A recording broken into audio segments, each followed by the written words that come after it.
Hello everyone, good morning. কেমন আছো তোমরা সবাই? আশা করি সবাই খুব ভালো আছো। বিউটিস ব্লগের নতুন একটি ভিডিওতে তোমাদের সকলকে জানাই অনেক অনেক ওয়েলকাম। তো দেখো, এটা হচ্ছে কয়েকদিন আগেকার ভিডিও। বাবার বাড়িতে গেছিলাম আমি, তারপর ওখানে পিকনিক করেছিলাম সবাই মিলে। বাবার বাড়ির পাশের দুটো বৌদি ছিল, তারা সবাই মিলে আমরা একটা পিকনিক করেছিলাম বাবার বাড়ির পাশে। রাস্তার পাশে আমাদের একটা বাগান ছিল, সেখানেই। তো দেখো, এখানে আমি ভাত নামিয়ে তারপর মাংস কষানোর জন্য পেঁয়াজগুলো ভাজছিলাম, আর এখানে আমার বৌদি আর বোন সবাই মিলে মাংসটা ধুয়ে দিচ্ছিল, ওরা দুজন মিলে। আর এখানে বাবু বসে বসে দেখছিল, আর ওখানে হাই করে দিচ্ছিল আমাকে। আর এখানে দেখো, বাচ্চাগুলো সব খেলছে, বসে আছে। আর একটু তাড়াতাড়ি করেই করা হচ্ছিল, কারণ বাচ্চাগুলো ঘুমিয়ে যাবে তার জন্য। আর এখানে দেখো, আমার আরও একটা বৌদি এখানে মাংস মানে চিকেনের যে পা হয় সেটার চামড়াগুলো তুলে দিচ্ছিলো। এটা আমি প্রথমবার দেখলাম যে এইভাবে করেও পায়ের চামড়াগুলো উঠানো যায়।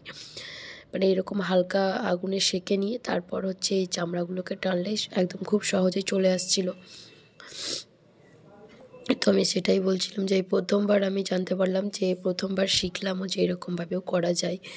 তারপর দেখো, এখানে মশলা টশলা কষিয়ে নিয়ে তারপর আমি এখানে মাংস কষাচ্ছি, মাংসগুলো দিয়ে দিলাম। আর তারপর কষিয়ে নিচ্ছি। আর দেখো, কালারটা কত সুন্দর এসছে। তো বেশ ভালোই লাগছিল, সবাই মিলে খুব মজাও হয়েছিল। মানে অনেক দিন পর পিকনিক হলো।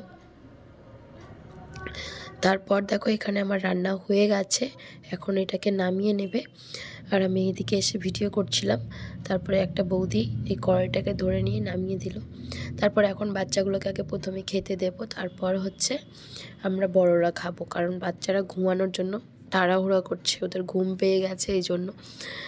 তারপর দেখো, এখানে সবাইকে খেতে দিয়ে দিয়েছে, বাচ্চাদেরকে। আর এদিকে আমার বাবাও বসে গেছে খেতে। আর আমি এখান থেকে একটু ভিডিও ক্লিপ নিয়ে নিচ্ছিলাম। আর বাচ্চাদের জন্য একটু মাংসটা ঝাল হয়ে গেছিলো, এই জন্য ওদের একটু খেতে প্রবলেম হচ্ছিল।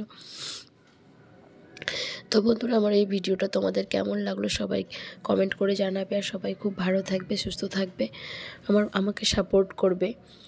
তো চলো, বাই।